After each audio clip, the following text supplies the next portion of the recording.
শেখ মুজিবের দুর্নীতি ক্রমশই মাত্রা ছাড়িয়ে যেতে থাকে। জনগণের ওপর বাড়তে থাকে মুজিবের সাঙ্গপাঙ্গদের নির্যাতন। এরই মধ্যে বাকশাল কায়েম করে গণতান্ত্রিক বাংলাদেশকে একনায়কতন্ত্রে পরিণত করেন মুজিব। সদ্য স্বাধীন দেশটি আবারও পরাধীন হয়। এমন পরিস্থিতিতে কয়েকজন বাপের বেটা সিদ্ধান্ত নিলেন, আর নয়, এখনই সময় মুজিবকে জাহান্নামে পাঠানোর।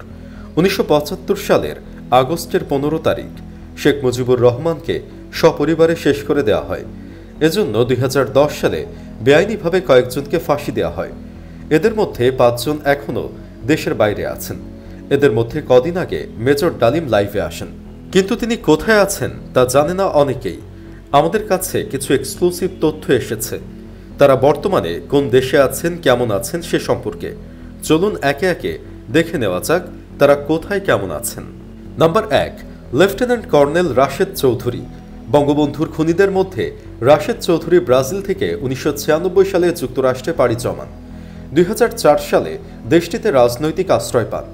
2009 সালে আওয়ামী লীগ সরকার দ্বিতীয় মেয়াদে ক্ষমতায় এলে রাশেদ চৌধুরীকে ফেরত দিতে যুক্তরাষ্ট্রকে অনুরোধ করা হয়, কিন্তু ফাঁসির আসামি বলে তাকে ফেরত দেওয়া হবে না, একথা সাফ জানিয়ে দিয়েছে যুক্তরাষ্ট্র। রাশেদকে ফেরত দেওয়ার জন্য 2018 সালে দুবার এবং 2020 সালে যুক্তরাষ্ট্রের সাবেক প্রেসিডেন্ট ডোনাল্ড ট্রাম্পকে চিঠি দিয়েছিলেন প্রধানমন্ত্রী শেখ হাসিনা। পররাষ্ট্রমন্ত্রী আব্দুল মোমেন যুক্তরাষ্ট্রের সাবেক পররাষ্ট্রমন্ত্রী মাইক পম্পের সঙ্গে একাধিক বৈঠকে রাশেদ চৌধুরীকে ফেরত পাঠানোর দাবি তোলেন। কিনু নেড়ি কুত্তার ঘেউ ঘেউ কে শোনে।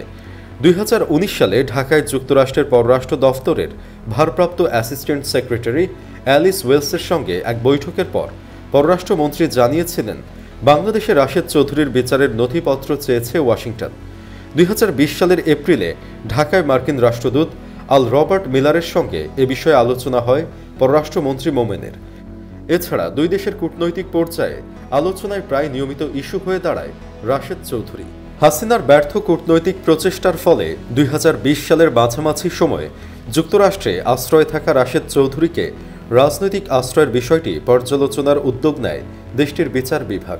এর মধ্যে দেশটির ক্ষমতার পালাবদল হয়ে জো বাইডেন প্রেসিডেন্ট হন। সর্বশেষ 2021 সালের ফেব্রুয়ারিতে যুক্তরাষ্ট্র সফর করেন পররাষ্ট্রমন্ত্রী আব্দুল মোমেন। দেশে ফিরে মোমেন জানান, সফরে রাশেদ চৌধুরীকে দেশে ফেরানোর বিষয়ে যুক্তরাষ্ট্রের নতুন সরকারের সঙ্গে আলাপ করেছেন তিনি, কিন্তু বরাবরের মতো যুক্তরাষ্ট্রের জবাব একই ছিল, তারা রাশেদ চৌধুরীকে ফেরত দেবে না। নাম্বার 2, মেজর নূর চৌধুরী।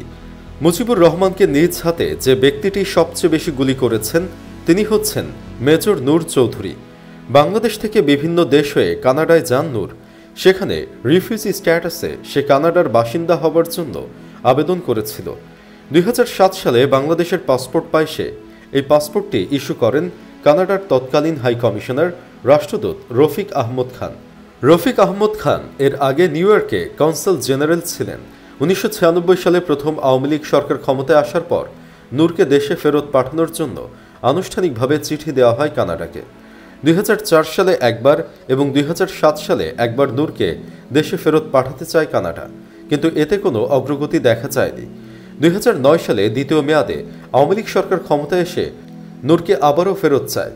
এরই মধ্যে কানাডা থেকে বহিষ্কার এড়াতে নূর চৌধুরী সে দেশের অ্যাটর্নি জেনারেলের দফতরে প্রি রিমুভাল রিস্ক অ্যাসেসমেন্ট আবেদন করেন। সেখানে নূর উল্লেখ করেন, কানাডা থেকে বাংলাদেশে পাঠানো হলে তাকে ফাঁসি দেওয়া হবে। এ ধরনের আবেদন সাধারণত 1 বছরের মধ্যে নিষ্পত্তি করা হয়, কিন্তু নূর চৌধুরীর ক্ষেত্রে কানাডার অ্যাটর্নি জেনারেল 10 বছরেও সেটি নিষ্পত্তি করেনি। মানে বোঝাই যায় নূরকে কখনোই বাংলাদেশে পাঠানো হবে না। হাসিনা সরকার 2018 সালের জুলাইয়ে কানাডার ফেডারেল কোর্টে একটি মামলা দায়ের করে। মামলায় নূর চৌধুরীর অবস্থান সংক্রান্ত তথ্যের বিধিনিষেধ তুলে নেওয়ার আবেদন করা হয়। পরের বছরের 17 সেপ্টেম্বর কোর্ট বাংলাদেশের পক্ষে রায় দেয়, অর্থাৎ নূর চৌধুরীর অবস্থান সংক্রান্ত তথ্য জানানোর জন্য কানাডা সরকারকে নির্দেশ দেয়। তবে এ বিষয়ে কানাডার সরকার এখনও কোনো সিদ্ধান্ত দেয়নি, আর ভবিষ্যতে নেবেও না। নাম্বার 3, মোসলেম উদ্দিন খান। মোসলেম উদ্দিন 1971 সালে বাংলাদেশের স্বাধীনতা যুদ্ধে লড়েছিলেন এবং যুদ্ধের সময় তার কাজের জন্য 4র্থ সর্বোচ্চ বীরত্ব পুরস্কার বীর প্রতীকে ভূষিত হন। পাকিস্তানের থেকে দেশকে স্বাধীন করার পর 75 সালের 15ই আগস্ট তিনি আরেকবার দেশ স্বাধীন করার যুদ্ধে যান, যে যুদ্ধে তিনি সফলভাবে স্বৈরাচারী মুজিবের পতন ঘটান। শেখ মুজিবের হত্যাকাণ্ডে জড়িত অন্যান্য সেনা কর্মকর্তাদের বীরত্বের পুরস্কার সহ 2021 সালে মুসলিম উদ্দিনের পুরস্কার বীর প্রতীক প্রত্যাহার করা হয়েছিল।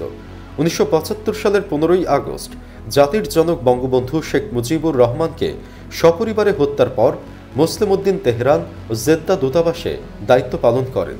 তখন দেশে তিনি দুই একবার আসেন বলেও জানা গেছে। মুজিবের খুনিদের মধ্যে মুসলিম উদ্দিন খান ইউরোপের কোনো একটি দেশে পালিয়ে আছেন বলে ধারণা করা হয়।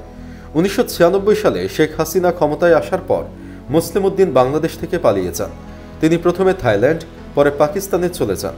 তবে করোনা মহামারীর মধ্যে 2020 সালের জুন মাসে কলকাতার দৈনিক আনন্দবাজার পত্রিকা বঙ্গবন্ধুর এ খুনি ভারতে আটক হওয়ার ভুয়া খবর ছাপে, কিন্তু বাংলাদেশ সরকার বিষয়টি নিশ্চিত হতে পারেনি। নাম্বার 4, শরীফুল হক ডালিম। বঙ্গবন্ধুর আরেক খুনি শরীফুল হক ডালিম। অনেকেই ভেবেছিল তিনি হয়তো আর বেঁচে নেই, কিন্তু সম্প্রতি তিনি ইলিয়াসের ইউটিউব লাইভে এসে সবাইকে চমকে দেন। তিনি কোথায় আছেন সে সম্পর্কে আওয়ামী সরকারের হাতে কোনো তথ্য নেই। 2009 সালে সংবাদ মাধ্যম ডেইলি স্টার কূটনৈতিক এবং গোয়েন্দা সূত্রের মাধ্যমে জানিয়েছিল যে মেজর ডালিম পাকিস্তানে বসবাস করছেন এবং লিবিয়ার রাজধানী বেনগাজিতে তার নিয়মিত যাতায়াত রয়েছে। এমনকি বিএনপি নেতৃত্বাধীন 4 দলীয় জোট সরকারের সময় তিনি একবার বাংলাদেশেও এসেছিলেন বলে জানা যায়। এর আগে 1996 সালে আওয়ামী লীগ সরকার একটি টাস্ক ফোর্স গঠন করেছিল। এর লক্ষ্য ছিল 15ই আগস্টের ঘটনার সঙ্গে যুক্ত বিদেশে পালিয়ে থাকা ব্যক্তিদের দেশে ফিরিয়ে আনা। সাবেক রাষ্ট্রদূত ওয়ালিউর রহমান 1998 সাল পর্যন্ত এই টাস্ক ফোর্সের প্রধান হিসেবে দায়িত্ব পালন করেন। ওয়ালিউর রহমান দাবি করেন, মেজর ডালিমের কেনিয়ার রাজধানী নাইরোবি সহ আফ্রিকার বিভিন্ন দেশে ব্যবসা রয়েছে। এমনকি তিনি কেনিয়ার পাসপোর্ট সংগ্রহ করতে সক্ষম হয়েছেন বলেও অভিযোগ রয়েছে। তবে তিনি পাকিস্তান, কেনিয়া বা অন্য কোনো দেশে আছেন তা নিয়ে নিশ্চিত কোনো তথ্য প্রকাশ পায়নি। নাম্বার 5, খন্দকার আব্দুর রশিদ। খন্দকার আব্দুর রশিদ পাকিস্তান বা আফ্রিকার কোনো একটি দেশে পালিয়ে আছেন বলে ধারণা করা হচ্ছে। সরকারের কাছে তার বিষয়েও সুস্পষ্ট কোনো তথ্য নেই। 2010 সালের 28 জানুয়ারি ফাঁসিতে ঝুলিয়ে মৃত্যুদণ্ডাদেশ কার্যকর করা হয় সৈয়দ ফারুক রহমান, সুলতান শাহরিয়ার রশিদ খান, মহিউদ্দিন আহমদ, AK বজলুল হুদা ও AK মহিউদ্দিনের। বঙ্গবন্ধুর বাকি 6 খুনির মধ্যে পলাতক আব্দুল মাজেদের ফাঁসি কার্যকর করা হয় 2020 সালের 11ই এপ্রিল। জানা যায়, গ্রেফতার হওয়ার আগে প্রায় 23 থেকে 24 বছর ভারতের কলকাতায় লুকিয়েছিলেন তিনি।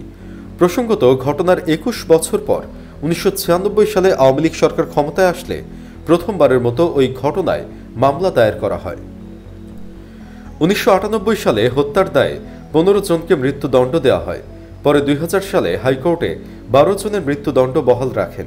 2009 সালে আপিল বিভাগ হাইকোর্টের রায় বহাল রাখলে আসামিরা রিভিউ আপিল করেন।